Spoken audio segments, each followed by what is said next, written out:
Total productive maintenance. Total productive maintenance is a system of maintaining and improving the integrity of the production and quality system. ये system है maintain करने का और improve करने का production और quality system की इंटीग्रिटी को. It is done through the machines, equipment, processes and employees that add to the value in the business organisation. Business organisation में जो वैल्यू ऐड करते हैं और कौन वैल्यू ऐड करते हैं बिजनेस ऑर्गेनाइजेशन में, वैल्यूज़ कौन ऐड करते हैं? मशीन्स, इक्विपमेंट, प्रोसेसेस और employees. This concept was first introduced by the Messrs. Nippon Denso Company Limited of Japan, a supplier of Messrs. Toyota Motor Company. Toyota company के supplier हैं Nippon Denso. इन्होंने इस concept को introduce किया था. How TPM can be introduced in the organisation. कैसे introduce कर सकते हैं? 4 मेन फेजेस में ये इंट्रोड्यूस होता है. Preparation stage, introduction stage, implementation stage और इंस्टीट्यूशनलाइजिंग. प्रिपरेशन स्टेज क्या है कि हम पहले establish a suitable environment and conduct programme awareness. हम पहले सूटेबल एनवायरनमेंट बनाएंगे.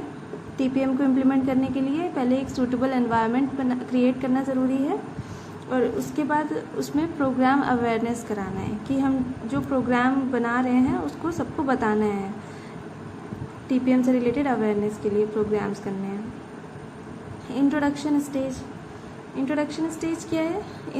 इनिशियलाइजेशन ऑफ TPM यहाँ से शुरू होता है. इंफॉर्मेशन टू सप्लायर्स को इन्फॉर्मेशन देते हैं, कस्टमर्स को देते हैं और बाकी जो स्टेक होल्डर्स हैं उन सबको इन्फॉर्मेशन दे रहे हैं, मतलब सबको इंट्रोड्यूस कर रहे हैं TPM से. Implementation stage.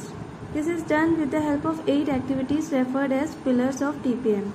8 एक्टिविटीज़ हैं, पिलर्स ऑफ TPM के नाम से जाने जाते हैं. उसके द्वारा इम्प्लीमेंटेशन किया जाता है. 1 2 3 4 5 6 7 8 ये 8 एक्टिविटीज़ हैं, इनसे इम्प्लीमेंटेशन होता है. इंस्टीट्यूशनलाइजिंग stage. This is the stage of getting TPM awards. इंस्टीट्यूशनलाइजिंग क्या होता है? जब हम इम्प्लीमेंट करते हैं तो फर्स्ट टाइम जब इम्प्लीमेंट करते हैं उसको इम्प्लीमेंटेशन बोलते हैं. लेकिन जब वो चीज़ इम्प्लीमेंट हो जाती है और हर एक पीपल, प्रोसेस, हर चीज़ उस चीज़ को फॉलो करना शुरू कर देती है, हर चीज़ में जब इम्प्लीमेंट हो जाता है तो चेंज के बाद का जो स्टेज होता है वो इंस्टीट्यूशनलाइजिंग स्टेज होता है कि अब हम इस चीज़ को फिक्स कर दिए हैं, अब सब लोग इसको फॉलो करना शुरू कर दिए हैं, तो ये इंस्टीट्यूशनलाइजिंग होता है. यहीं पे TPM के अवार्ड्स मिलना शुरू होते हैं. जब सब लोग इसको फॉलो करने लगते हैं तब इसके अवार्ड्स मिलते हैं. TPM गोल्स क्या है? टोटल प्रोडक्टिव मेंटेनेंस के 0 डिफेक्ट करना है, डिफेक्ट 0 हो जाए, ब्रेकडाउन 0 हो जाए और एक्सीडेंट्स भी 0 हो जाए. इसके लिए हमें कैसे इम्प्लीमेंट करेंगे? Autonomous maintenance, planned maintenance, focused improvement, early equipment management, quality maintenance, education and training, TPM in the office, safety, environmental management. ये सारी चीज़ें यहाँ पे एक्सप्लेन की गई हैं. TPM helps in keeping all equipment in top working condition. सारे equipments को हम टॉप वर्किंग कंडीशन में रखेंगे ना. कभी भी जब भी ज़रूरत हो हम तुरंत उसे स्टार्ट कर दें, वो स्टार्ट हो जाएगी. सबको बेस्ट वर्किंग कंडीशन में रखना है. So as to avoid breakdowns, जिससे कि कोई ब्रेकडाउन्स नहीं आए. जब भी हम काम करें, जब भी मशीन चलेगी तो उसमें ब्रेकडाउन्स नहीं आए, वो ख़राब नहीं हो, रुके नहीं. And delays in manufacturing process, और मैन्युफैक्चरिंग प्रोसेस में डिलेज नहीं होने चाहिए. TPM में हम ये करते हैं कि सबको टॉप वर्किंग कंडीशन में अपने सारे इक्विपमेंट्स को रखते हैं, उससे ब्रेकडाउन्स नहीं होना चाहिए और मैन्युफैक्चरिंग प्रोसेस में कोई डिले नहीं होना चाहिए. TPM strategy focuses on 8 pillars of success. 8 pillars of success में फोकस करता है with 5S strategy as foundation. और 5S स्ट्रैटेजी को फाउंडेशन बना के, ये जो फाउंडेशन है इसको इन्होंने 5S स्ट्रैटेजी बना लिया है और जो पिलर्स हैं वो 8 पिलर्स ऑफ सक्सेस हैं उन सबको. और ये जो 8 पिलर्स हैं ये सब किसी ना किसी टेक्निक्स पे रिलाई करती हैं. ये सब किसी ना किसी टेक्निक के द्वारा किया जाता है. उन सब के लिए एक टेबल दे रखी है. फाउंडेशन क्या है? 5S में हमने क्या पढ़ा था? Seiri, seiton, seiso, shitsuke. TPM starts with 5S. It deals with organizing a workplace which helps to recognize and the uncover problem. सबसे पहले TPM 5S से स्टार्ट होता है. 5S में हम लोग क्या करते थे, सॉर्टिंग करते थे, set in order, shine, standardize, sustain. इन सब टेक्निक्स के साथ क्या होता है कि वर्क प्लेस को हम ऑर्गेनाइज कर देते हैं, जिससे कि जो भी प्रॉब्लम्स निकल के आती हैं उनको हम आइडेंटिफाई कर पाते हैं, प्रॉब्लम्स को अनकवर करते हैं यहाँ पे 5S के द्वारा. उसके बाद पिलर नंबर 1, ऑटोनमस मेंटेनेंस ना. ऑटोनमस क्या, इंडिपेंडेंटली मेंटेनेंस कर सकें, मतलब operations of equipments without break down. And autonomous maintenance का ऑब्जेक्टिव क्या है, operation of equipment without break down. Equipments को हम चला सके बिना किसी ब्रेक डाउन के, और कोई भी defect at source through active employee participation. और अगर कोई भी डिफेक्ट हो रहा है स्टार्टिंग में ही तो उसको हम एलिमिनेट कर सकें. कैसे, एम्प्लॉयज़ को पार्टिसिपेट करवा के. एक्टिव पार्टिसिपेशन ऑफ एम्प्लॉय को ट्रेनिंग देंगे कि कैसे आपको इक्विपमेंट की क्लीनिंग करनी है, ल्यूब्रिकेटिंग करनी है, विजुअल इंस्पेक्शन वगैरह देखते रहें कि कोई कहीं पे कुछ डिफेक्ट्स वगैरह तो नहीं दिख रहे हैं. अगर कुछ बोल्ट्स वगैरह लूज वगैरह हो गया तो उनको टाइट करना होगा. तो ये सारी चीज़ें एम्प्लॉय खुद से कर ले, जिससे कि हमें किसी बाहरी टीम को ना बुलाना पड़े मेंटेनेंस के लिए. ऑटोनमस मेंटेनेंस हम सबसे पहले अपने एम्प्लॉयज़ को सिखाते हैं. उसके बाद फोकस इम्प्रूवमेंट फोकस. हमारा फोकस किस में होगा, इम्प्रूवमेंट में, काइजन में. काइजन मतलब continuous improvement. This pillar is about the minor improvements made on the continuous basis. छोटे छोटे से इम्प्रूवमेंट कंटिन्यूस बेसिस में करते रहते हैं. This pillar aims to reduce losses in the work place that affect efficiencies. ये work place में जो लॉसेस होते हैं उनको रिड्यूस करने के काम आता है, जो कि एफिशिएंसीज को इफेक्ट करती हैं. काइजन रजिस्टर, इसमें हम लोग क्या क्या चीज़ें यूज़ करते हैं. ये काइजन रजिस्टर में क्या होता है, जिस चीज़ को हम इम्प्रूव कर रहे हैं या जो भी इम्प्रूवमेंट आ रहा है उन सब का एक रजिस्टर मेंटेन होता है. काइजन समरी शीट भी ऐसी होती है. इसमें जिन चीज़ों पे हम फोकस कर रहे हैं, जिन चीज़ को हम इम्प्रूव कर रहे हैं, उन सब की पूरी डिटेल्स होती है. और जितने भी सक्सेसफुल इम्प्रूवमेंट हो चुके होते हैं उनको समरी शीट में लिख देते हैं और फिर वो लोगों को बताते हैं, ऑर्गेनाइजेशन में सबको बताते हैं, जैसे कि बाकी लोग भी उसको इम्प्लीमेंट कर सकें. वाई एनालिसिस क्या होता है कि हम पहले प्रॉब्लम का रूट कॉज को पता लगाते हैं. उसके बाद हम पूछते हैं अपने आप से कि ऐसा क्यों. फिर उसका जो आंसर निकल के आता है, फिर हम उससे पूछते हैं कि ऐसा क्यों. फिर उससे हम 5 टाइम्स पूछते हैं कि ऐसा क्यों. फिर जो लास्ट में आंसर निकल के आता है वो हमारे काम का होता है. उससे हम लोग प्रॉब्लम के रूट कॉज तक पहुंच के वो निकाल लेते हैं, कुछ सोल्यूशन निकाल लेते हैं. समरी ऑफ लॉसेस क्या है, जितने भी प्रोडक्शन मतलब हमारे प्रोसेस में या सिस्टम में, जो भी पीपल प्रोसेस सिस्टम हमारे, उन सब में कहीं पे भी जो भी लॉसेस आ रहे होते हैं उनका एक समरी बनता है, समरी ऑफ लॉसेस कहलाता है वो. ये सारी चीज़ें हम लोग इन सारी टेक्निक से इम्प्रूवमेंट में फोकस करते हैं. ये सेकेंड पिलर हो गया. थर्ड पिलर प्लान मेंटेनेंस क्या है कि हम मेंटेनेंस को प्लान करके इम्प्लीमेंट करें. This is the proper maintenance system. ये प्रॉपर मेंटेनेंस सिस्टम है इम्प्रूवमेंट के लिए जो अडॉप्ट किया जाता है in reliability and maintainability of equipment को हम प्लानिंग के साथ मेंटेन करके रखें, जिससे कि वो रिलायबल हो सके और मेंटेनेबल हो सके. It aims to have zero break down and optimum maintenance cost. इसमें ज़ीरो ब्रेक डाउन होना चाहिए, मतलब हम कोशिश कर रहे हैं कि ब्रेक डाउन्स ख़त्म हो जाए और मेंटेनेंस कॉस्ट भी कम से कम आए. प्रिवेंटिव मेंटेनेंस, इसमें क्या टेक्निक्स होती है. प्रिवेंटिव मेंटेनेंस, हम पहले से ही मेंटेनेंस करके रखें मशीन को कि जब ज़रूरत पड़े तो वो अच्छे से, मतलब प्रिवेंटिव मेंटेनेंस क्या, प्रॉपर हम उसमें ग्रीसिंग वगैरह, लुब्रिकेटिंग वगैरह और बोल्ट वगैरह चेक करके पहले से ही रखें, साफ़ सफाई पे ध्यान रखें, जिससे कि प्रिवेंटिव मेंटेनेंस हो गया. ब्रेक डाउन मेंटेनेंस क्या है कि अगर यूज़ करते करते ब्रेक डाउन आया, उसके बाद हमें कुछ रिपेयर्स एंड मेंटेनेंस करने पड़े उसको वापस स्वचालित रूप में लाने के लिए, तो वो ब्रेक डाउन मेंटेनेंस होता है. उसके बाद करेक्टिव मेंटेनेंस क्या होता है, ये भी ब्रेक डाउन मेंटेनेंस ही मान लीजिए कि पहले कुछ गड़बड़ हो गई है, अब उसको करेक्शन के लिए हम कुछ मेंटेनेंस रिपेयर्स वगैरह करवा रहे हैं. और मेंटेनेंस प्रिवेंशन क्या है, कि हम मशीन को इस तरीके से हैंडल करें, उसको ऐसे टेक केयर करें कि मेंटेनेंस हमें करनी ही ना पड़े। हम उसको इतने एडवांस लेवल से और अच्छी हाई टेक्नोलॉजी से उसको अपडेट वगैरह रखें कि उसमें कोई प्रॉब्लम ना आए, हमें मेंटेनेंस ही ना करना पड़े। पिलर 4 क्या है? अर्ली मैनेजमेंट, मतलब पहले से मैनेजमेंट करना। This focuses on shortening the time required for product and equipment development। ये क्या है कि प्रोडक्ट डेवलपमेंट और इक्विपमेंट डेवलपमेंट में जो टाइम लगता है उसको हम कम करें।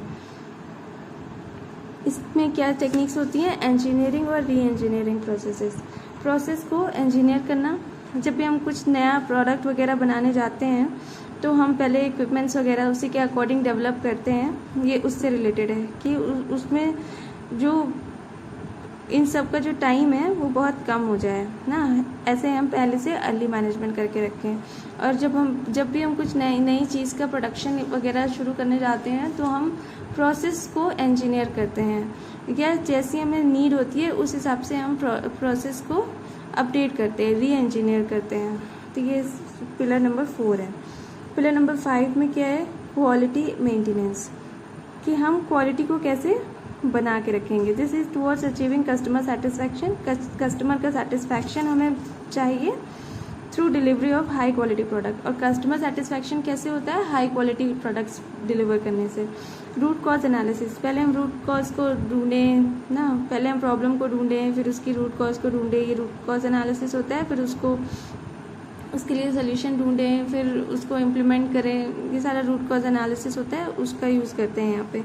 कस्टमर डेटा एनालिसिस, कस्टमर से रिलेटेड डेटा को हम लेके, मतलब पहले डेटा को कलेक्ट करें, फिर उसको एनालाइज करें, फिर उसके अकॉर्डिंग उनको हाई क्वालिटी प्रोडक्ट उनके नीड्स और रिक्वायरमेंट के अकॉर्डिंग प्रोवाइड करें। ये सब customer data analysis. Education and training, education and training में क्या आता है? It aims to improve knowledge, skills and enhance morale of the employees का नॉलेज और स्किल्स और मोरल को एनहांस करना। ट्रेनिंग कैलेंडर क्या है कि एक ऑर्गेनाइजेशन में जितने भी टाइप्स ऑफ वर्कर्स हैं, एम्प्लॉयज़ हैं, उन सबको उनकी ज़रूरत के हिसाब से ट्रेनिंग देने के कुछ प्रोग्राम्स बनाए जाते हैं और उनका जो टाइम टेबल होता है वो सेट किया जाता है, उसको बोलते हैं ट्रेनिंग कैलेंडर। जैसे किसी को टेक्निकल सर्विसेज से रिलेटेड ट्रेनिंग देना है, किसी को प्रोफेशनल सर्विसेज से रिलेटेड ट्रेनिंग किसी के लिए कंडक्ट करानी है, तो ऐसे अलग अलग ग्रुप्स के लिए जो भी ट्रेनिंग्स होती हैं उन सबका टाइम टेबल होता है, वो ट्रेनिंग कैलेंडर होता है। Policies for education and training, और एजुकेशन एंड ट्रेनिंग के लिए पॉलिसीज़ बनाना चाहिए हमें।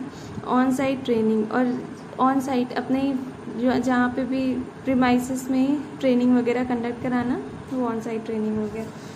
Office TPM, pillar number 7 office TPM. जैसे ये जो टीपीएम है वो प्रोडक्शन में लगाते हैं हम लोग जनरली, तो टोटल प्रोडक्टिव मेंटेनेंस, उसमें इक्विपमेंट्स, प्रोसेस, इन सब का के लिए होता है, और एम्प्लॉयज़ वगैरह। ये क्या है? Office TPM. ऑफिस में क्या होता है? एडमिनिस्ट्रेटिव वर्क होता है। तो जब हम टीपीएम टेक्निक्स को एडमिनिस्ट्रेटिव वर्क में लगाते हैं जिससे कि हमारी प्रोडक्टिविटी, एफिशिएंसी बढ़ जाए और लॉसेस कम हो जाए, उसको ऑफिस टीपीएम कहते हैं। Analysing processes and procedures towards increased office automation. हम जो भी प्रोसेस वगैरह और प्रोसीजर्स वगैरह हमारे ऑफिस में यूज़ होते हैं उन सबको एनालाइज करें जिससे कि हम ऑफिस ऑटोमेशन को बढ़ा सकें। Safety, health and environment. Safety, health and environment, above all the safety of the worker is utmost importance. सबसे ज़्यादा इम्पॉर्टेंट क्या है? वर्कर्स की safety. It aims to have zero accidents and zero health damages. और इसमें हम लोग M करते हैं कि कोई भी एक्सीडेंट ना हो वर्क प्लेस में और हेल्थ को, किसी की भी हेल्थ को कोई डैमेज ना हो। तो इसके लिए हमें उनको जागरूक करना पड़ेगा, उनको बताना पड़ेगा। उसके लिए कुछ ड्रामा वगैरह करवाते हैं, कभी कुछ प्रोग्राम्स वगैरह में सेफ्टी स्लोगन्स वगैरह लगा देते हैं, सेफ्टी से रिलेटेड चीज़ें लगा देते हैं। क्विजेस वगैरह कंडक्ट कराते हैं जिससे कि कुछ छोटे मोटे क्वेश्चंस वगैरह होते हैं एम्प्लॉयज़ के बीच, जिससे कि उनको जानकारी मिलती है। पोस्टर बनाते हैं जिससे कि अवेयरनेस क्रिएट हो, सेफ्टी से रिलेटेड, वो सब लगवाते हैं। Performance measurement in TPM. TPM में परफॉर्मेंस का measurement. The most important approach to the measurement of TPM performance is known as overall equipment effectiveness measure. सबसे इम्पॉर्टेंट अप्रोच जो है टीपीएम परफॉर्मेंस को मेजर करने की, वो होती है OEE, overall equipment effectiveness measure. The calculation of OEE measure requires the identification of 6 big losses. 6 बड़े लॉसेस को आइडेंटिफाई करना होता है इसमें हमें।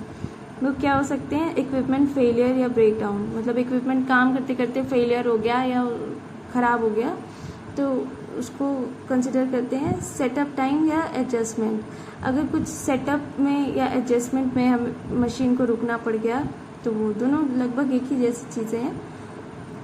सेटअप टाइम कि मशीन को चलते चलते बीच में रुक गई, अब उसको सेटअप करना पड़ रहा है, ऐसा कुछ। या एडजस्टमेंट भी वही होता है। इक्विपमेंट फेलियर भी वही होता है, चलते चलते ख़राब हो गई। ब्रेक डाउन भी वही होता है। उसके बाद आइडलिंग एंड माइनर स्टॉपेज, मतलब चल रही है, थोड़ा बहुत रुकना पड़ा किसी न किसी कारण के लिए, माइनर स्टॉपेज, छोटा मोटा स्टॉपेज हुआ, बहुत ज़्यादा देर के लिए नहीं रुकी है। रिड्यूस्ड स्पीड, या मशीन की स्पीड कम हो गई है, ये मशीन की स्पीड कम हो गई है या प्रोडक्शन की स्पीड कम हो गई है, ऐसा समझ सकते हैं। रिड्यूस्ड यील्ड, आउटपुट जो निकलना चाहिए, मान लो हमारी मशीन की कैपेसिटी 1000 यूनिट्स प्रोड्यूस करने की है, लेकिन वो अब वर्क करते करते अब वो 800 में आ गई है, अब 800 यूनिट्स ही प्रोड्यूस कर पा रही है, तो मतलब आउटपुट में कुछ कमी आ गई है। ये क्वालिटी डिफेक्ट्स एंड रिवर्क, या क्वालिटी में कुछ कमी आ गई है ना, कुछ स्क्रैप वगैरह आ रहा है, उसमें हमको स्क्रैप नहीं, मतलब कुछ डिफेक्टिव पीस आ रहे हैं, उसमें हमको रिवर्क करना पड़ रहा है। The first 2 losses refer to time losses, ये जो पहले 2 लॉसेस हैं ये टाइम लॉसेस को रेफर करते हैं, मतलब ये दिखाते हैं कि टाइम का लॉस हो रहा है, कि बीच में रुक गई या सेटअप करना पड़ रहा है। And are used to calculate availability of equipment, ये अवेलेबिलिटी कैलकुलेट करने के लिए काम आती है ये 2।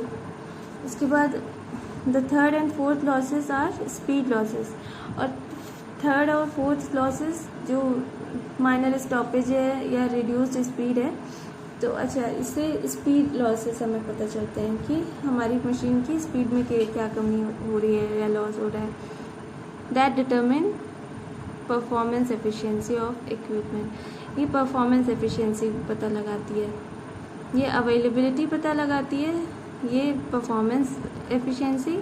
The last 2 losses are regarded as quality losses, और ये दोनों लॉसेस क्या हैं? ये क्वालिटी लॉस बताते हैं। Availability into performance into quality जब करते हैं तो OEE आ जाता है हमारा। जो हमें OEE मेजर करना है ना, वो इन्हीं तीनों को जब हम मल्टीप्लाई करेंगे तो OEE आएगा।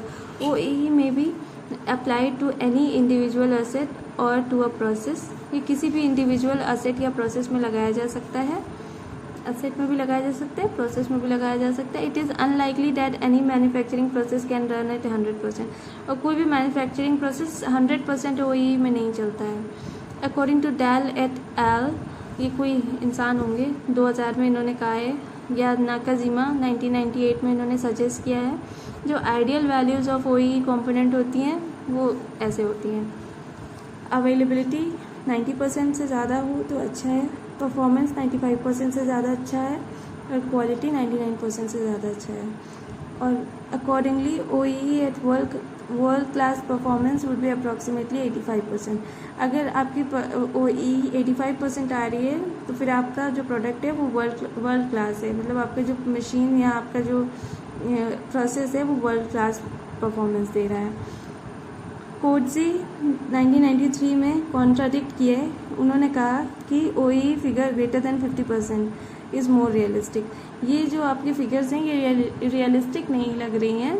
अगर 50% से ज़्यादा आपकी OEE आ रही है तो फिर वो ज़्यादा रियलिस्टिक है, and therefore more useful as an acceptable target. और अगर 50% के ऊपर अगर हमें रखना है तो हम एक्सेप्टेबल टारगेट रख सकते हैं। उसके बाद ये इलस्ट्रेशन दे रखा है, इसको आप लोग देख लीजिएगा या मैं कोई लिंक शेयर कर दूँगी जिसमें ये सॉल्व कराया गया होगा। OEE is based on 3 OEE factors. ये 3 फैक्टर्स पे बेस्ड होता है, availability, performance and quality. Availability, performance and quality. तो अवेलेबिलिटी रेशियो, परफॉर्मेंस रेशियो और क्वालिटी रेशियो को कैसे निकालते हैं? The availability is related with the total stoppage time resulting from the unscheduled down time, process setup and changeovers, and the other unplanned stoppages.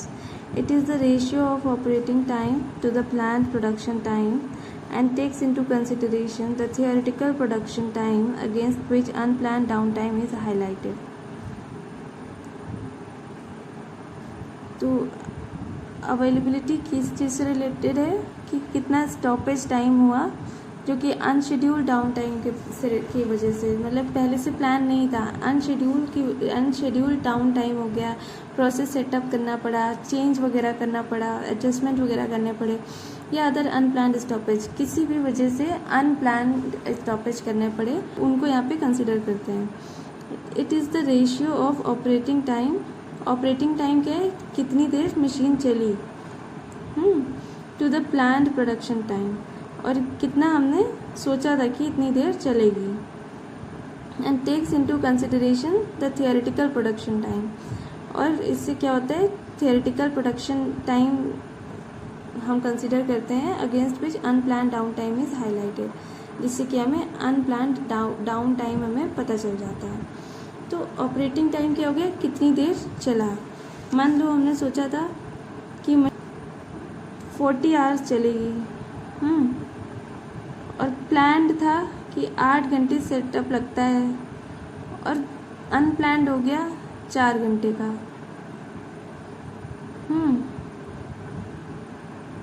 ये planned था कि इतनी देर down time रहेगा ही, लंच ब्रेक, कैसे lunch break, tea break etcetera, ये सारी चीज़ें रहेंगी, प्रिवेंटिव मेंटेनेंस वगैरह करना पड़ेगा। ये कुछ ब्रेक डाउन हो गया,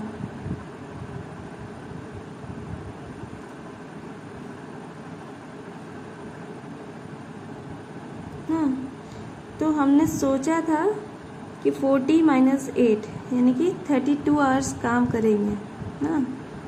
40 - 8 32 आवर्स काम करेंगे, लेकिन काम कितने घंटे हुआ? 40 - 8 - 4,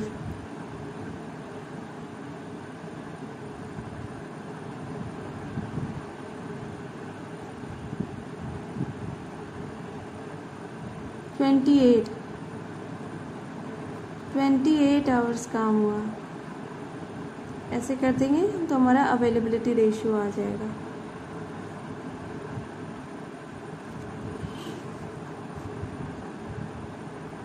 कि कितना देर काम हुआ है, कितनी देर मशीन ऑपरेट हुई है, ऑपरेटिंग टाइम, और कितनी देर हमने सोचा था कि इतनी देर, मतलब जो हमने प्लान किया था इतनी देर ऑपरेट होगी।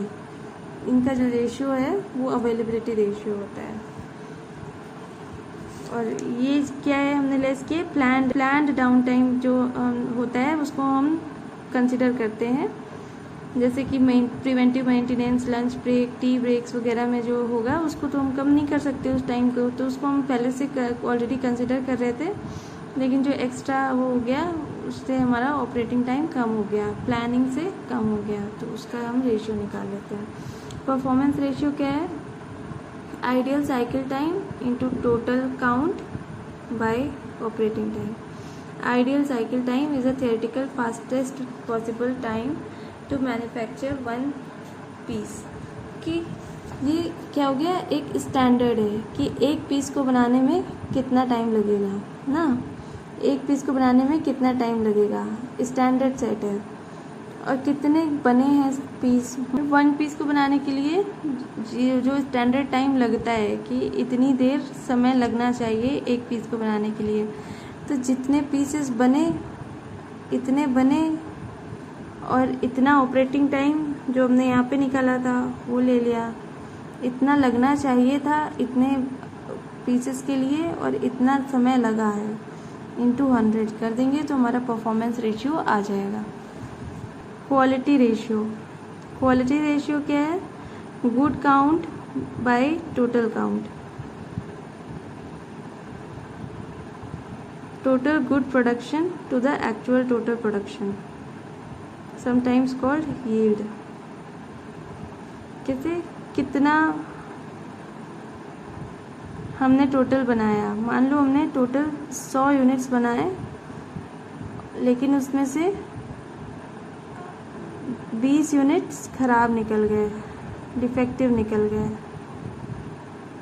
तो 80/100 इंटू 100 इतने यूनिट्स का क्वालिटी रेशियो हो गया हमारा।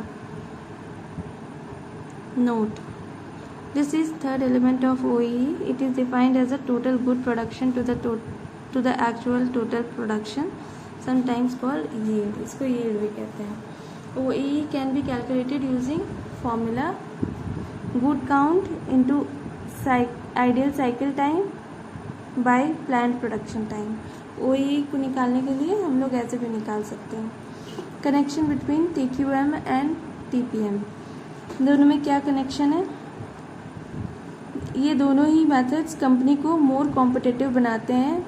कैसे? कॉस्ट को रिड्यूस करके, कस्टमर सेटिस्फैक्शन को बढ़ा के और लीड टाइम्स को घटा के। मतलब लीड टाइम घट जाता है, कस्टमर सेटिस्फैक्शन बढ़ जाता है और कॉस्ट कम हो जाती है।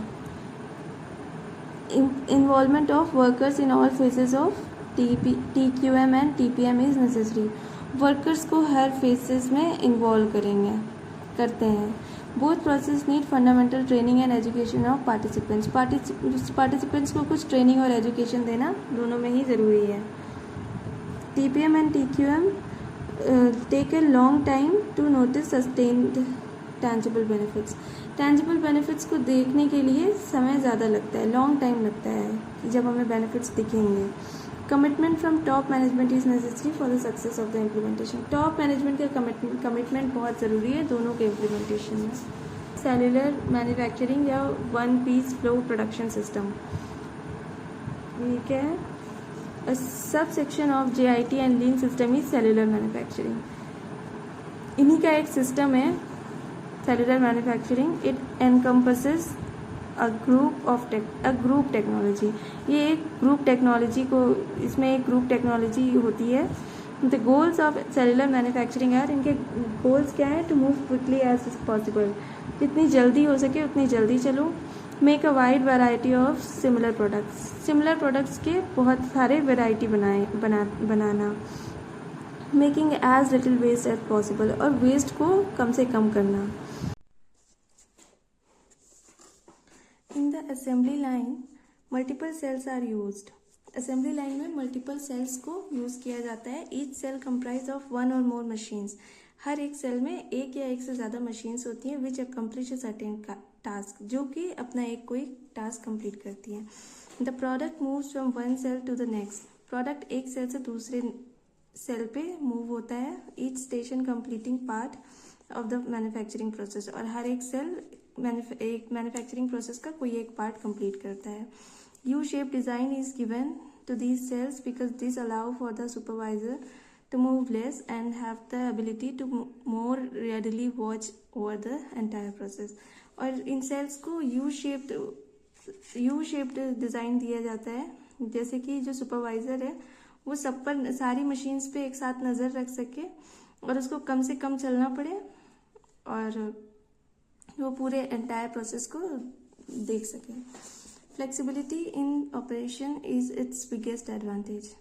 ये जो सेल असेंबली लाइन और सेल्स और ऑपरेटर है, इसको यहाँ पे डायग्राम से दिखाया गया है। जैसे ये हमारी असेंबली लाइन है, ये सेल 1 है, सेल 2 है, सेल 3 है, सेल 4 है। सेल 1 में मशीन 1, मशीन 2, मशीन 3 है। हमारा जो प्रोडक्ट आउट इनपुट होगा वो यहाँ से जाएगा सेल 1 में। अगर इसमें ज़रूरत है तो यहाँ पे प्रोसेस करेगा, ये ऑपरेटर है या सुपरवाइज़र है, ये देखेगा। उसके बाद फिर अगर ज़रूरत पड़ी सेल 2 में भी, अगर इसका जो आउटपुट निकलेगा, अगर उसको सेल 2 में भी जाके प्रोसेस करना है तो वो यहाँ आ जाएगा। मशीन 4 मतलब यहाँ पे 1 2 3 4 जिससे भी ज़रूरत है उसमें जाएगा। और अगर ज़रूरत पड़ी सेल 3 में जाने की तो सेल 3 में जाएगा, नहीं जाने की तो सेल 4 में जाएगा। सेल 4 में भी नहीं जाना है, अगर फर्स्ट एंड सेकंड प्रोसेस से ही आउटपुट हमारा निकल आ रहा है तो फिर यहीं से फिर वो आउटपुट निकल आएगा। और मतलब ज़रूरी नहीं है कि हर प्रोडक्ट को हर एक सेल में जाना हो, हर प्रोडक्ट को अपने नीड्स एंड रिक्वायरमेंट के अकॉर्डिंग सेल पे भेजते हैं। ये होती है असेंबली लाइन, इसी से होके सारे सेल्स में जाते हैं। इनको एक स्टेशन बोला गया है। हर एक स्टेशन में कुछ ना कुछ प्रोसेस होता है, कुछ ना कुछ काम होता है। Flexibility in operation is its biggest advantage. और इससे क्या होता है, सेलुलर मैन्युफैक्चरिंग से ऑपरेशन में फ्लेक्सिबिलिटी आती है, ये बिगेस्ट एडवांटेज है इसका। Changes are easy to make as the machines are automatic. Machines automatic है तो चेंजेस बहुत आसानी से किए जा सकते हैं। Variety of product scaling is possible and minor changes to the overall design are made possible changing the overall design. और प्रोडक्ट का स्केलिंग मतलब हम अपने हिसाब से प्रोडक्ट को बढ़ा या घटा सकते हैं क्वांटिटी को, और वैरायटी भी बढ़ाई या घटाई जा सकती है। माइनर चेंजेस भी कर सकते हैं प्रोडक्ट में, मशीन्स में, जिससे कि ओवरऑल डिज़ाइन हमारी चेंज हो सकती है। ऑल द टीडियस, थोड़ा बोरिंग काम है। The changes can be done precisely, एकदम टू द पॉइंट चेंजेस, हमको जो भी चीज़ बदलनी हो हम उसको चेंज कर सकते हैं और क्विकली और बहुत जल्दी चेंज किया जा सकता है। A cell is created by consolidating the process required to create a specific output. एक सेल को क्रिएट किया जाता है कैसे, सारे प्रोसेस को कंसोलिडेट करके एक जैसे प्रोसेस को एक साथ कर देते हैं, जिससे कि एक स्पेसिफिक आउटपुट निकल के आता है। सच एज अ पार्ट और अ सेट ऑफ इंस्ट्रक्शंस, जैसे कि एक जैसे पार्ट्स हमें एक जगह पे एक मशीन मतलब एक प्रोडक्ट में एक जैसे पार्ट हमें लगाने हैं तो हम उन सबको एक जगह कंसोलिडेट करके रख देंगे, या एक जैसे इंस्ट्रक्शंस जहाँ पे एक जैसा काम होना है उन सबको कंसोलिडेट करके एक सेल में कर देंगे। हमारा और इनपुट जाएगा वहाँ पे, जो भी उसमें पार्ट वगैरह लगना होगा, जो भी मशीन से उसको होना होगा वो सब होके वो आउटपुट की तरह निकलेगा। Reduction in the extra steps are done in the process of creating the specific output. एक स्पेसिफिक आउटपुट निकालने के लिए अगर हमें लग रहा है कि कोई एक्स्ट्रा स्टेप है तो उसको भी हम रिड्यूस कर सकते हैं। And facilitate quick identification of problem, और जल्दी हम अगर किसी भी सेल में कोई भी प्रॉब्लम वगैरह हो तो बहुत आसानी से बहुत जल्दी आइडेंटिफाई कर सकते हैं। And encourage communication of employees within the cell in order to resolve issues that arise quickly. और जो एम्प्लॉयज़ हैं एक दूसरे सेल में, वो आपस में बात कर सकते हैं, कम्युनिकेट कर सकते हैं। एक कम्युनिकेशन सिस्टम भी होगा इनका, जिससे कि अगर कोई इशू आ रहा है तो फिर उसको ये सॉल्व कर सके जल्दी।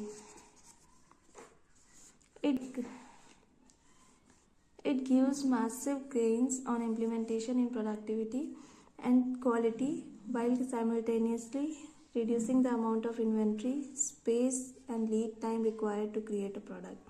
हमको बहुत सारा गेन होता है जब हम इसको इम्प्लीमेंट करते हैं। कैसे, हमारी प्रोडक्टिविटी बढ़ती है, हमारी क्वालिटी बढ़ती है, इनमें गेन्स होता है। और हमको इन्वेंट्री कम से कम रखनी पड़ती है, हमारी इन्वेंट्री कम हो जाती है। स्पेस हमें कम यूटिलाइज करना पड़ता है, लीड टाइम हमारा कम हो जाता है, प्रोडक्ट क्रिएट होने में जो समय लगता है वो भी रिड्यूस हो जाता है। It is for this reason that the one piece flow cell has been called the ultimate in lean production. और जो लीन प्रोडक्शन है, जहाँ पे हमें हर चीज़ को ऑप्टिमाइज करना है, क्वालिटी बढ़ानी है और कॉस्ट वगैरह कम करनी है, एक अल्टीमेट चीज़ माना जाता है सेलुलर मैन्युफैक्चरिंग को। इम्प्लीमेंटेशन प्रोसेस, इसको इम्प्लीमेंट कैसे करते हैं। In order to implement cellular manufacturing a number of steps must be perform. बहुत सारे स्टेप्स हमको परफॉर्म करने पड़ सकते हैं। First, the parts to be made must be grouped by similarity. जो भी पार्ट्स हमें यूज़ करने हैं मशीन में, जैसे कहीं पे स्क्रूज वगैरह हमें रखने हैं, यहाँ पे सारे जो भी हम इनपुट डाल रहे हैं उसमें स्क्रूइंग वगैरह होता होगा, या कहीं पे हम प्लास्टिक मटेरियल वगैरह डाल रहे हैं तो वो सारी चीज़ें यहाँ पे फिट होती हो या जो भी होती हो। तो जो पार्ट्स हैं, हर सेल में हम अलग अलग पार्ट्स को डालते हैं जो कि सिमिलर नेचर के होते हैं, जिनका एक ही प्रोसेस में ज़रूरत हो, उन सबको हम ग्रुपिंग करते हैं। तो उसके लिए the parts to be made must be grouped by similarity into families. हम जो ग्रुप्स हैं उनको फैमिलीज की तरह बना देते हैं, सिमिलैरिटी के बेसिस में हम पार्ट्स को डिवाइड करते हैं, वो अलग अलग फैमिली कहलाता है। Then a systematic analysis of each family must be perform. और फिर हमने जो अलग अलग ग्रुप्स बनाए हैं उन सबको एनालाइज करते हैं systematically, typically in the form of production flow analysis for manufacturing families. और प्रोडक्शन फ्लो एनालिसिस करते हैं हम, प्रोडक्शन फ्लो एनालिसिस करते हैं सिस्टमैटिक एनालिसिस करने के लिए। प्रोडक्शन फ्लो एनालिसिस क्या होता है, ये जो ग्रुप हमने बनाया है इसमें क्या सिमिलैरिटीज़ हैं, इनको कहाँ यूज़ कर सकते हैं मैन्युफैक्चरिंग में, इसकी कहाँ ज़रूरत है, कहाँ नहीं है, कितनी ज़रूरत है, ये सारी चीज़ें हम प्रोडक्शन फ्लो एनालिसिस में देखते हैं। और in the examination of design product data, और या तो हम एग्जामिन करते हैं कि क्या डिज़ाइन हमें बनानी है या क्या प्रोडक्ट हमें बनाना है, इन सबको एग्जामिन करते हैं। तो उससे हमें पता चलता है कि कौन से पार्ट्स को कहाँ पे यूटिलाइज किया जा सकता है। This analysis can be time consuming, इसमें टाइम लगेगा और कॉस्टली भी हो सकता है, but is important because a cell needs to be created for each family of parts. लेकिन ये बहुत ज़रूरी है क्योंकि एक एक सेल तो हमें बनाना ही पड़ेगा हर एक फैमिली पार्ट के लिए, हमको एक एक सेल बनाना ज़रूरी है, इसलिए हमको एनालिसिस तो करनी पड़ेगी। हमने जितने भी फैमिलीज बनाई हैं उन सबको हम एनालाइज करेंगे और फिर उसी के अकॉर्डिंग सेल में डाल देंगे। Once these variables are determined, there are also a number of mathematical models. कुछ मैथमेटिकल मॉडल्स और एल्गोरिथम्स भी हैं जिससे कि हम सेलुलर मैन्युफैक्चरिंग सेंटर को प्लान कर सकते हैं, बना सकते हैं, which take into account a variety of important variables, जो कि बहुत से वेरिएबल्स को ध्यान में रखते हुए सेल को बनाने में मदद करता है। मल्टीपल प्लांट लोकेशन, हमारी अलग अलग जगह पे प्लांट लोकेशन हो तो हम उसको ध्यान में रखते हुए सेल बनाते हैं कि कहाँ कहाँ से हमें मशीन्स को लाना पड़ेगा, ऐसा कुछ देखना होता होगा। मल्टी मार्केट एलोकेशन, कहाँ कहाँ पे हमारी मार्केट्स हैं, हम कहाँ पे सेल को बनाएं ना, कौन से प्लांट में हम सेल को बनाएं जहाँ से मार्केट्स वगैरह हमारे पास कौन कौन सी मार्केट है, इससे related multi market allocation with production planning. और production planning as per the needs and requirement, हमें कितनी प्लानिंग करनी है, कितना प्रोडक्शन करना है, मतलब प्रोडक्शन से रिलेटेड जो भी प्लानिंग वगैरह है उन सबको ध्यान में रखते हुए। और वेरियस पार्ट मिक्स, कौन कौन से पार्ट को किस सेल में डाला जा सकता है, कौन से प्रोडक्ट को बनाने में कौन कौन से पार्ट्स का मिक्सचर हम लोग यूज़ कर सकते हैं, ये सारी चीज़ें ध्यान में रखते हुए मैथमेटिकल मॉडल्स के द्वारा भी सेलुलर मैन्युफैक्चरिंग को किया जाता है। Once these variables are determined, जब हमें ये सब वेरिएबल्स का पता लग जाएगा with a given level of uncertainty, optimizations can be perform to minimize factors. हम फिर ऑप्टिमाइज कर सकते हैं बहुत सी चीज़ों को मिनिमाइज करने के लिए हम क्या कर सकते हैं, टोटल कॉस्ट ऑफ हैंडलिंग हमारी कम हो जाएगी। इंटर सेल मटेरियल हैंडलिंग, और इंटर सेल मटेरियल हैंडलिंग, एक सेल से दूसरे सेल पे मटेरियल को लाने ले जाने में जो कॉस्ट है उसको भी हम किसी तरीके से रिड्यूस करना चाहें तो कर सकते हैं। एक्सटर्नल ट्रांसपोर्टेशन, अगर हमें प्रोडक्ट को बाहर ले जाना पड़ रहा है तो उसका जो ट्रांसपोर्टेशन है उसको हम देखेंगे। Fix cost for producing each part in each plant, और हर एक पार्ट को हर एक प्लांट में या मशीनरी में बनाने में जो भी फिक्स कॉस्ट लग रही है उसको हम रिड्यूस करने की कोशिश करेंगे। और लेबर सैलरीज, और लेबर की सैलरीज में भी अगर कुछ हो सकता है तो वो भी रिड्यूस हो जाएगा। Concept insight, production flow analysis rests on the basic idea to identify items that are made with the same process or the same set of equipments. Production flow analysis में हम बेसिक आइडिया को use करते हैं, हम उन items को identify करते हैं जो कि सेम प्रोसेस में या सेम इक्विपमेंट में यूज़ हो सकते हैं। ऐसे पार्ट्स जो कि एक ही सेट में यूज़ हो सकते हैं, एक ही सेल में हमको जिनको यूज़ करना होगा या एक ही मशीनरी में यूज़ करना है या एक ही प्रोसेस में यूज़ करना है, उनको हम अलग करते हैं। These parts are assembled into a part family, ये एक पार्ट फैमिली में डालते हैं। And such the same equipments can be grouped into a cell, ऐसे करते हैं कि उन सबको एक सेल में ग्रुप कर देते हैं, एक जैसी एक फैमिली की सारी चीज़ों को into a cell to minimize material handling requirement, जिससे कि हमें मटेरियल हैंडलिंग रिक्वायरमेंट हमारी कम हो जाती है। एक जैसी सारी चीज़ें एक ही जगह हो जाती हैं तो हमको ज़्यादा ध्यान नहीं देना पड़ता है, ज़्यादा हैंडलिंग नहीं करनी पड़ती है। तो क्लस्टरिंग मेथड से हम ये सब करते हैं। प्रोडक्शन फ्लो एनालिसिस हम क्लस्टरिंग मेथड से होता है। 3 तरीके की क्लस्टरिंग मतलब क्या, एक जैसी चीज़ों को इकट्ठा करना। तो इसके 3 वेरिएबल्स हो सकते हैं। Part family grouping, form part families and then group machines into cell. पहले हम फैमिलीज बना लेते हैं पार्ट्स की, सिमिलर टाइप के जो भी पार्ट्स होते हैं उनकी फैमिलीज बना लेते हैं। उसके बाद हम मशीन्स का सेल में ग्रुप कर देते हैं। यहाँ पे क्या होता है, machine grouping, form machine cells based upon similarities. यहाँ पे हम मशीन सेल्स बनाते हैं, सिमिलर टाइप्स ऑफ जो मशीनरीज होती हैं उन सबका सेल पहले बना लेते हैं, जिनमें कि सेम टाइप के पार्ट्स को रूट करना होता है। एक ही जैसे पार्ट्स जहाँ पे जाने होते हैं उन सारी मशीन्स का एक सेल बना लेते हैं। उसके बाद जो पार्ट्स होते हैं उनको उसमें एलोकेट कर दिया जाता है। मशीन पार्ट ग्रुपिंग, यहाँ पे क्या है, फॉर्म पार्ट फैमिलीज, यहाँ पे पार्ट की फैमिलीज भी बनती है और मशीन सेल्स भी, दोनों एक साथ ही हो जाता है। यही सबसे ज़्यादा this is most significant, machine part grouping ही ज़्यादा सिग्निफिकेंट है। Various heuristic and exact methods have been developed for grouping or clustering, but the simplest one is binary coding, also known as rank order clustering or King's algorithm. Heuristic और exact method, ये 2 methods होते हैं। अगर कहीं पे भी कुछ भी हमको करना है, कुछ भी डिसीजन लेना है, कुछ भी सोल्यूशन निकालना है, जो exact method होता है ये अलग मेथड होता है, ह्यूरिस्टिक मेथड्स अलग होते हैं। एग्जैक्ट मेथड जो भी हमारी प्रॉब्लम है उसके लिए एग्जैक्ट हम सोल्यूशन लेके आते हैं। थोड़ा लॉन्ग टर्म के लिए यूज़ करना पड़ता है जिससे कि इम्प्रूवमेंट हमें दिखे, और रिसोर्सेज भी इसमें ज़्यादा लगते हैं क्योंकि ये एक तरीके से कस्टमाइज्ड सोल्यूशन होता है किसी प्रॉब्लम के लिए। और ह्यूरिस्टिक क्या होता है कि हम कोशिश करते हैं कि इन ह्यूरिस्टिक तरीके से इसको हम सही कर लें। इसमें रिसोर्सेज भी कम लगते हैं, टाइम भी कम लगता है, और फॉर द टाइम बीइंग हमारी जो प्रॉब्लम होती है वो थोड़ी कम हो जाती है। लेकिन एग्जैक्ट मेथड उसी प्रॉब्लम के लिए हम एग्जैक्ट सॉल्यूशन बना के उसमें अप्लाई करते हैं। But the simplest one is binary ordering. एक बाइनरी ऑर्डरिंग एक तरीका होता है, उससे हम लोग क्लस्टरिंग करते हैं, और बाइनरी ऑर्डरिंग को कहते हैं रैंक ऑर्डर क्लस्टरिंग, ROC, और किंग्स एल्गोरिथम। तो इसके बेसिस में हम एक क्लस्टरिंग कर लेते हैं कि कैसे सिमिलर प्रोडक्ट्स को एक साथ हम लोग एक सेल में डालने के लिए क्लस्टर कर रहे हैं।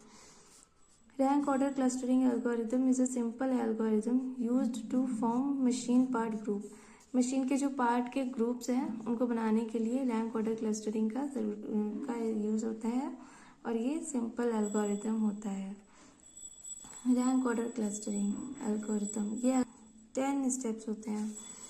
फर्स्ट स्टेप में क्या होते हैं, हम बाइनरी वेट्स को असाइन करते हैं। बाइनरी वेट्स क्या होते हैं कि नंबर या कितने नंबर के कंपोनेंट्स हैं या कितने टाइप्स ऑफ पार्ट को हम बनाते हैं या कितने टाइप ऑफ पार्ट को हमें ग्रुप करना है, उन सब का हम बाइनरी वेट निकाल लेते हैं।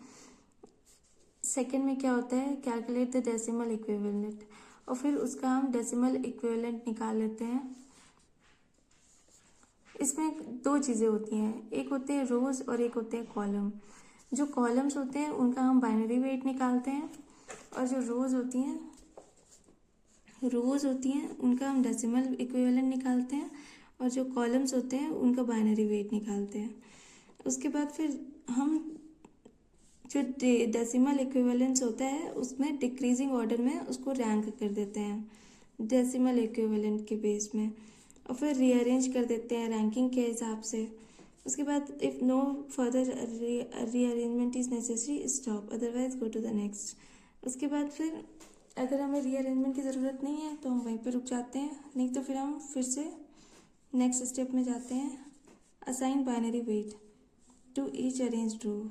हम फिर से हर एक अरेंज रो को फिर से बाइनरी वेट असाइन करते हैं, where m is the number of machines, मतलब नंबर ऑफ मशीन्स के बेसिस पे हम फिर से बाइनरी वेट असाइन करते हैं।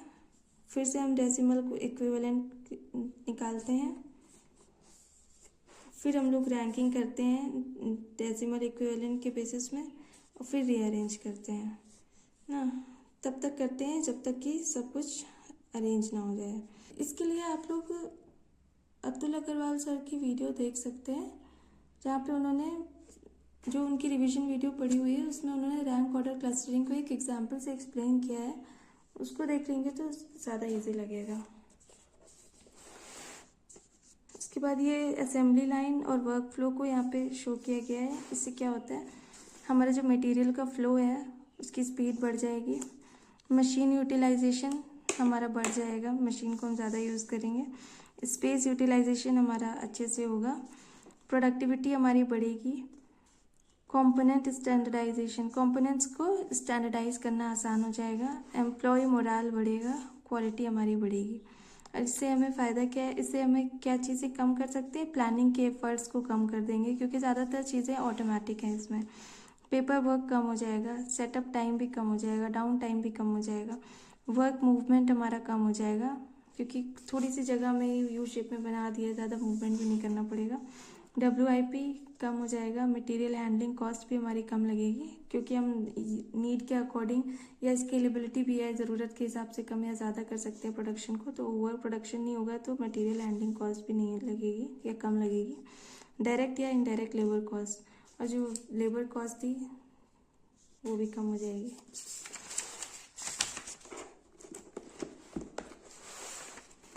Difficulties in creating flow, following difficulties need to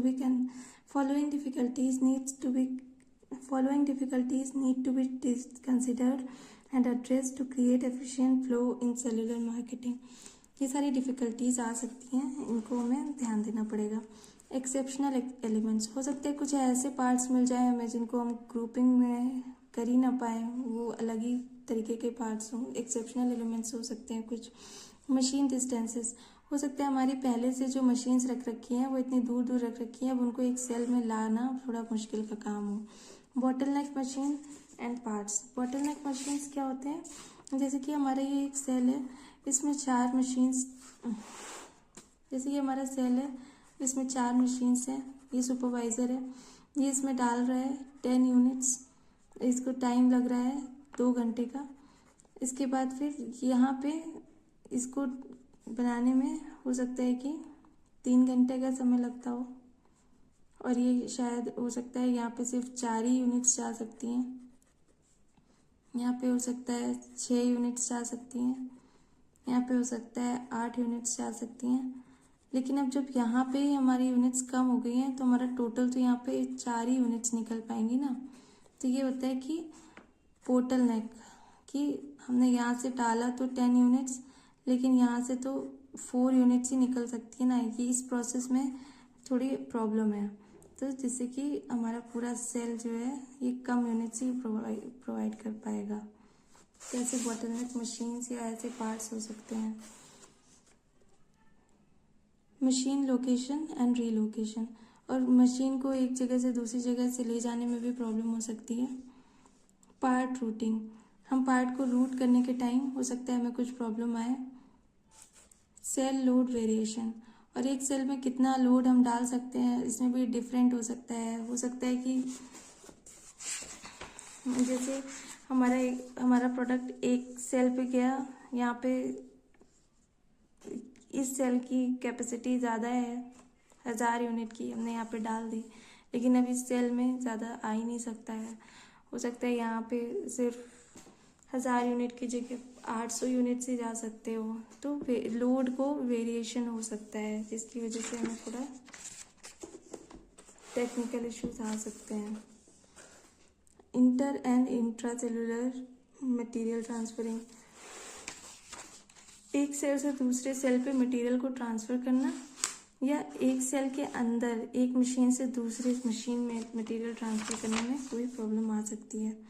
cell रिकन्फिगरिंग, हो सकता है कि किसी वजह से हो सकता है कि हमारी प्रोडक्शन नीड या हमारे डिज़ाइन में किसी प्रकार का चेंज करना हो, या हमारी डिमांड कम हो गई है तो मैं किसी भी वजह से सेल की सेटिंग्स को चेंज करना, रिकॉन्फ़िगरिंग करना पड़ सकता है।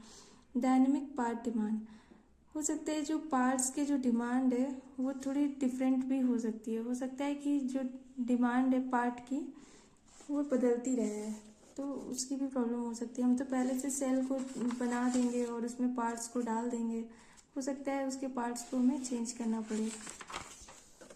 Operation time and completion time, हो सकता है कि जो हमने सोचा था कि मान लो इतना टाइम लॉसेस हो सकते हैं, जो पहले से हमें पता है, उसके अलावा कुछ डाउन टाइम ब्रेक डाउन आ जाए, कुछ टाइम लॉसेस एक्स्ट्रा हो जाए, जिसकी वजह से हमने जो ऑपरेशन टाइम सोचा था और कंप्लीशन में जो टाइम लगा है उसमें अंतर हो। Benefits and cost. Scattered processes are merged to form short focused path in concentrated places. कम जगह में हमने जो भी बिखरी हुई सी, हो सकता है हमारी पहले एक मशीन यहाँ होती, दूसरी मशीन बहुत दूर होती, तीसरी मशीन और दूर होती, तो ये एक प्रोसेस यहाँ पे होता, एक प्रोसेस यहाँ होता है, एक प्रोसेस यहाँ होता, इन सबको हमने एक इतनी सी जगह में सारे प्रोसेस को कंसोलिडेट कर दिया है। तो स्कैटर्ड प्रोसेस को हमने एक छोटे से फोकस्ड पाथ में, कंसंट्रेटेड प्लेसेस में मर्ज कर दिया है। So constructed by logic a cell reduces flow time. तो ऐसे बना है, ऐसे कंस्ट्रक्शन की वजह से लॉजिकली देखा जाए तो सेल फ्लो टाइम को कम करता है। एक प्रोडक्ट को यहाँ से आने में जितना टाइम लगता है उससे बहुत कम टाइम में वो यहाँ से यहाँ हो जाएगा। तो फ्लो टाइम कम होता है, फ्लो का डिस्टेंस कम हुआ, फ्लोर की स्पेस कम हुई, इन्वेंट्री हैंडलिंग कम हुआ, शेड्यूलिंग ट्रांजैक्शंस कम हुए, एंड स्क्रैप एंड रिवर्क कम हुआ। The latter because of quick discovery of non conformities. Scrap और रिवर्क कैसे कम हुआ कि हमको जल्दी ही पता चल जाता है, हमारा एक सेल से प्रोडक्ट निकला, हमें पता चल गया अच्छा इसमें डिफेक्ट आ गया, तो हम उसको आगे नहीं भेजेंगे, तो स्क्रैप नहीं हो पाएगा, रिवर्क भी नहीं करना पड़ेगा।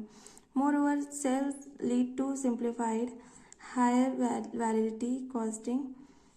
इससे क्या होता है, कॉस्टिंग हमारी सिंप्लीफाई हो जाती है और हाईली वैलिड हो जाती है, since the cost of the product producing items are contained within the cell rather scattered in distance and the passage of reporting time। और क्योंकि एक ही जगह पे हम जितनी भी चीज़ों को प्रोड्यूस करने के लिए यूज़ कर रहे हैं उन सब की कॉस्ट एक ही जगह पे है, एक ही सेल पे, और ये भी नहीं है कि हमको बहुत दूर जाना है या समय बहुत ज़्यादा लग रहा है, ये सब नहीं है। Production and quality controls are facilitated. और प्रोडक्शन भी कंट्रोल हो जाएगा और क्वालिटी भी हमारी कंट्रोल हो जाएगी। Cells that are underperforming in their volume और quality can be easily isolated and targeted for improvement. और जो भी सेल्स अंडर परफॉर्म कर रही हैं, कम वॉल्यूम बना रही हैं या क्वालिटी ख़राब कर रही हैं, उनको तुरंत हम हटा सकते हैं और उनको इम्प्रूव कर सकते हैं। Segmentation of the production process allows problems to be easily located and it is more clear which parts are affected by the problem। और जो क्योंकि हमने टुकड़ों में सेल को बांट दिया है, सेगमेंटेशन कर दिया है प्रोडक्शन प्रोसेस का, इससे कि प्रॉब्लम को इजीली लोकेट किया जा सकता है और हम पता लगा लेंगे कि कहाँ पे कौन से पार्ट में प्रॉब्लम का असर पड़ रहा है। There are also a number of benefits for employees working in cellular manufacturing। Employees के लिए भी number of benefits हैं। A small cell structure improves group cohesiveness and scales the manufacturing process down to a more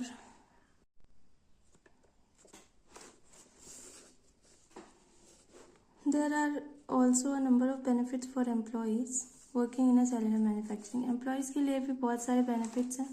The small cell structure improves group cohesiveness and scales the manufacturing process down to a more manageable level for the workers। क्योंकि छोटा सा cell structure होता है तो उससे जो group में आपस में सामंजस्य बना हुआ रहता है ना, कम लोग होते हैं आपस में बना के रखते हैं, क्योंकि कोहेसिवनेस बढ़ती है, मतलब आपस में भाईचारा बना रहता है। And scales the manufacturing process, और जितना भी हम मैनेज कर सकते हैं वर्कर अकेले, उतने वो मैन्युफैक्चरिंग प्रोसेस को कम या ज़्यादा कर सकते हैं, मतलब अपने आवश्यकता अनुसार उसको कम किया जा सकता है। Workers can more easily see problems और possible improvements within their own cell. Worker अपने अपने सेल की प्रॉब्लम्स या इम्प्रूवमेंट को बहुत ईजिली देख सकते हैं and tend to be more self motivated to propose changes, और सेल्फ मोटिवेटेड रहेंगे प्रपोज चेंजेस के लिए, कि अगर उन्हें लग रहा है कि यहाँ पे ये प्रॉब्लम आ रही है, इसको चेंज करना चाहिए, तो क्योंकि उनको ही काम करना है उस सेल में, तो फिर वो उसके लिए थोड़ा सेल्फ मोटिवेटेड रहेंगे.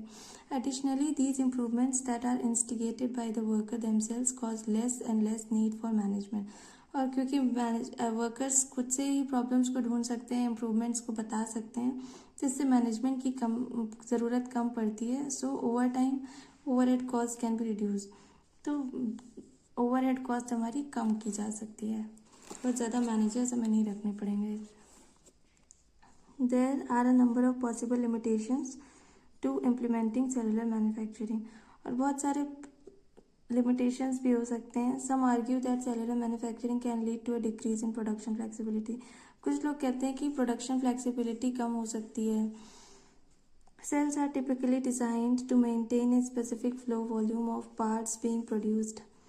Cells जो है वो कुछ स्पेसिफिक फ्लो वॉल्यूम मतलब इतने यूनिट्स के लिए ही हमने सेल्स को बनाया गया है. इस तरीके से हो सकता है कि हमने कुछ स्पेसिफिक फ्लो वॉल्यूम बना रखा है, इतने वॉल्यूम से ज़्यादा हम इस सेल में नहीं डाल सकते, तो उससे प्रोडक्शन फ्लेक्सिबिलिटी में कमी आ सकती है.